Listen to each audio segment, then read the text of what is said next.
হরে কৃষ্ণ সবাইকে চলে আসছি তোমাদের সাথে আবার নতুন একটা ভিডিও নিয়ে। দিনটা ছিল ভাস্তার অন্নপ্রাশনের দিন। অনেকটাই লেট করে আমি এই ভিডিও পোস্ট করছি। তো যাই হোক, সকাল সকাল খাওয়া দাওয়া করে নিয়েছি। খাওয়া দাওয়া করার পর আমাদের পুচকুটা কিন্তু খুব খেলছিল। তারপরে ওকে স্নান করানোর জন্য আমরা রেডি হচ্ছিলাম। আমাদের যেহেতু মন্দিরেই সব প্রোগ্রাম হয়, তো ওর অন্নপ্রাশনটাও আমরা মন্দিরেই করবো বলে ভেবেছিলাম। তারপর সকালবেলা সবাই মিলে ওকে নিয়ে স্নান করাতে বসে পড়লাম। হলুদ দিয়ে স্নান করাচ্ছি। প্রথমে একটু খুশি থাকলেও পরে একটু বাচ্চাটা খ্যান করছিল। তারপর ওকে আমরা জলে সবাই মিলে বসে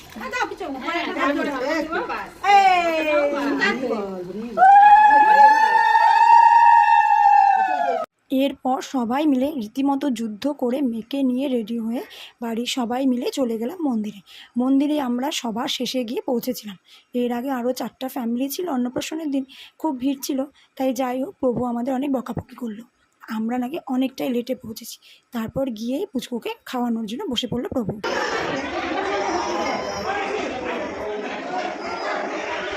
দাদুর কোলে বসে আমাদের সৌরিশ কিন্তু খুব সুন্দর করেই প্রসাদ খাচ্ছিল।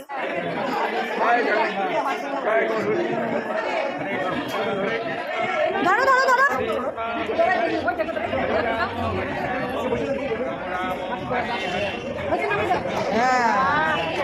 সমস্ত নিয়মকানুন করার পর এবার ছিল শেষে সৌরিশকে আশীর্বাদ করার পালা। তাই বড়রা ওর দাদু দিদা ঠাকুমা সবাই মিলে, বড় মা সবাই মিলে এক এক করে আশীর্বাদ করছিল। তারপর আমি যেহেতু ওর জেম্মা হই, আমি আশীর্বাদ কী করে না করি, তাই আমিও ছেলেকে ভালো করে আশীর্বাদ করে দিলাম। আর আশীর্বাদ করার পর যে ভোগের প্রসাদটা আমাদের সৌরিশকে খাওয়ানো হচ্ছিল, সেটাই আমরা ওকে খাইয়েছি। তারপর সবার শেষে ওর বাবা মা ওকে আশীর্বাদ করেছে। আর এরপর আমার মেয়ে তাকে দেখছে যে ওর ভাইয়ের সাথে কি হচ্ছে। আর তখন আমরা একটু সবাই মিলে খেলাধুলা করছে বাচ্চারা, আর আমিও একটু ঘোরাঘুরি করছিলাম। আমার মেয়ে কিন্তু ওই মন্দিরে গিয়ে প্রচণ্ড খুশি। ঘুমটুম সব ঠিকঠাক, আর এত বড় ফাঁকা জায়গা পেয়ে ওকে কে পায়। আর এত বাচ্চা দেখে ও প্রচণ্ড খুশি হয়ে গেছে। তারপর সব শেষে আমরা চলে গেলাম খেতে। যেহেতু মন্দির টাইমটা মেনটেন করতে হয়, তাড়াতাড়ি খাওয়া দাওয়ায় বসতে হয়, তাই ওখানে চলে গেলাম আমরা খাওয়ার টেবিলে। গিয়ে আমরা খেতে বসে পড়েছি। সমস্তটাই ছিল মন্দির থেকে আয়োজন। আর তখন আমার বোনের শ্বশুর, আমার ভাগ্নি সবাই চলে এসেছিলো। আর আমার মেয়ে ওদেরকে দেখে প্রচণ্ড পরিমাণে খুশি হয়ে গেছে। ও ওদেরকে দেখে নতুন জামা পরে বোন নিয়ে এসছে, ওটা পরে খুব খেলায় ব্যস্ত।